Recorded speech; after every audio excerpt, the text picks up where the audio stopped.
Hello again, everyone. Today we're going to talk about prerequisites. What the heck are they? Well, if you want to become a certified medical interpreter, you're going to want to hear this.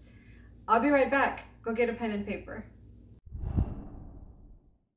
Welcome to my channel, Interpreting Simplified. My name is Jeanette. Bienvenidos a mi canal. Okay, you guys, today I'm really going to give you some information that might be helpful.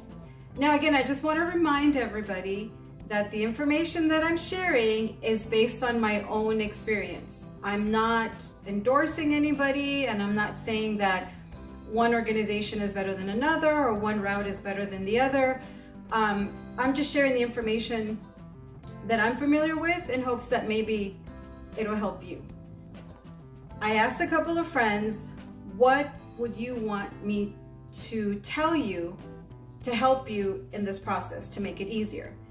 And I think, like most of you, my friends wanted me to tell them if they should go with NBCMI or CCHI, which 40-hour course they should take, and how long it's going to take them. Those are the things that I cannot tell you, but I'll tell you why.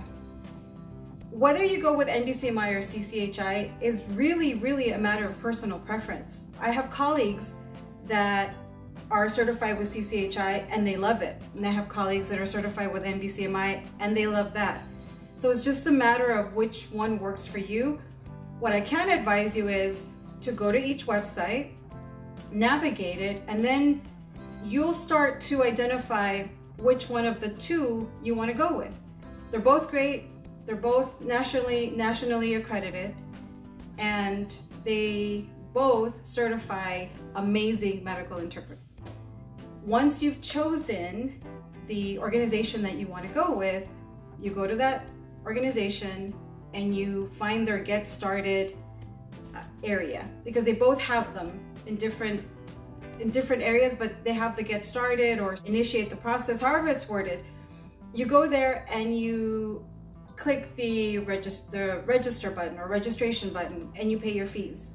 Step number one, you've already checked that off the box. The other thing that's required,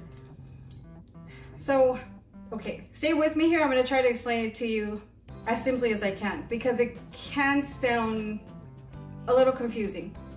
English is my first language, and in order for me to get certified, I need to prove that my Spanish is good enough to be a medical interpreter.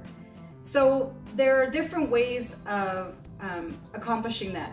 If you've attended a formal course, if you've taken like Spanish classes, or if I had studied abroad, then I can use some of those documents or transcripts or degrees to prove that my Spanish is good enough to be a medical interpreter.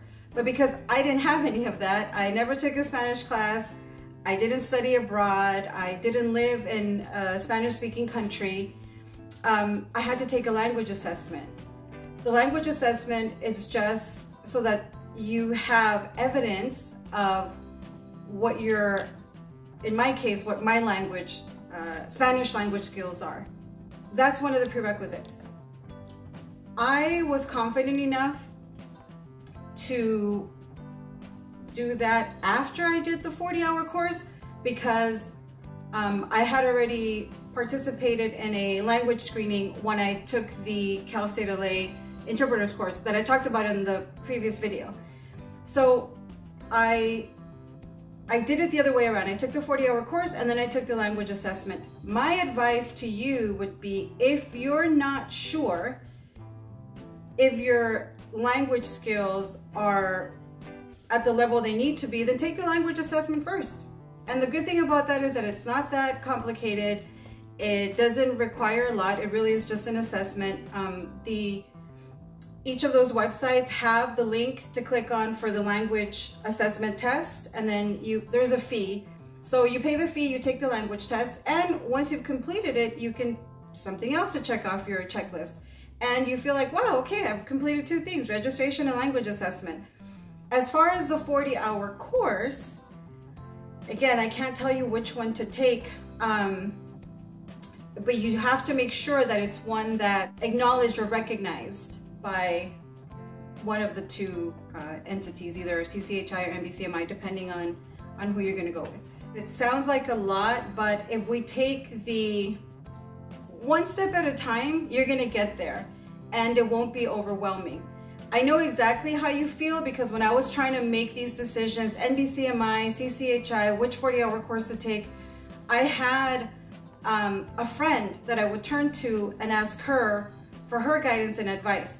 I'm hoping that even without being able to endorse anything in particular, that I can be that friend that's guiding you through this process. And if you have any questions, you feel free to comment, and if I can answer it, I will. So that's where we're going to leave off for now, because you have some homework to do.